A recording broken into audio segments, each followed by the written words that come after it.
കഴിഞ്ഞ ദിവസം സുപ്രധാനമായിട്ടുള്ള ഒരു യോഗം നടന്നു. ഒരു രഹസ്യ യോഗം എന്ന് വേണമെങ്കിൽ നമുക്ക് പറയാം. അതിൻ്റെ പ്രധാനപ്പെട്ട കാരണം ആ യോഗത്തിൻ്റെ അകത്തുള്ള കാര്യപരിപാടികളൊന്നും കാര്യമായിട്ട് മാധ്യമങ്ങൾക്ക് ചോർന്ന് കിട്ടിയില്ല എന്നുള്ളത് കൊണ്ടാണ്. ആ യോഗം BJPയും RSSലെയും BJPയിലെയും ടോപ്പ് നേതാക്കൾ, അതായത് ഏറ്റവും മുതിർന്ന നേതാക്കൾ തമ്മിലുള്ള ഒരു യോഗമായിരുന്നു എന്നതാണ് നമുക്ക് മനസ്സിലാക്കാനായി സാധിക്കുന്നത്. ഡൽഹി BJP, ദേശീയ BJP യൂണിറ്റ് എന്നിവയുൾപ്പെടെ നിരവധി സംസ്ഥാന യൂണിറ്റുകൾ സംഘടനാപരമായിട്ടുള്ള മാറ്റങ്ങൾ ഉടൻ പ്രതീക്ഷിക്കുന്നതിന് രാജ്നാഥ് സിംഗ്, നമ്മുടെ ഡിഫൻസ് മിനിസ്റ്റർ ആയിട്ടുള്ള രാജ്നാഥ് സിംഗിന്റെ വസതിയിൽ വെച്ചാണ് ഈ യോഗം നടന്നതെന്നാണ് മാധ്യമങ്ങൾ ഇതിനെ റിപ്പോർട്ട് ചെയ്യുന്നത്. പ്രതിരോധ മന്ത്രി രാജ്നാഥ് സിംഗിന്റെ വസതിയിൽ മുതിർന്ന BJP നേതാക്കളും RSS പ്രതിനിധികളും 4 മണിക്കൂർ നീണ്ട കൂടിക്കാഴ്ചയാണ് നടത്തിയത്. ഒരു ദിവസത്തിന് ശേഷം പ്രസിഡന്റ് നിതിൻ നബീന്റെ പുതിയ ടീമിനെ ഉടൻ പ്രഖ്യാപിക്കുമെന്നാണ് നമുക്ക് അറിയാൻ സാധിക്കുന്നത്. ഒരു പ്രധാന സംഘടനാ പുനഃസംഘടനയെക്കുറിച്ചുള്ള അഭ്യൂഹങ്ങൾക്കിടയിൽ ആഭ്യന്തരമന്ത്രി അമിത്ഷായും ഈ യോഗത്തിൽ പങ്കെടുത്തു എന്നുള്ളതാണ് പ്രധാനപ്പെട്ട ഒരു കാര്യം എന്ന് പറയുന്നത്.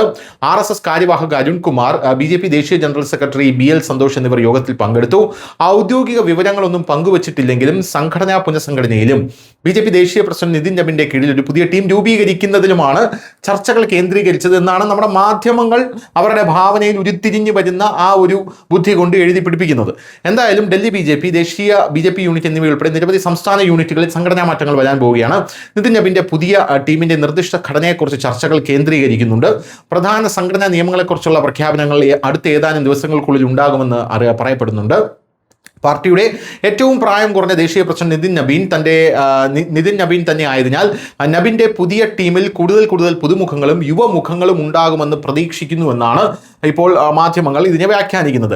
വിശാലമായിട്ടുള്ള ഒരു പുനഃസംഘടനയുടെ ഭാഗമായി നിരവധി നേതാക്കളെ സർക്കാർ ചുമതലകളിലേക്ക് മാറ്റാൻ സാധ്യതയുണ്ടെന്ന് വൃത്തങ്ങൾ അറിയിച്ചു.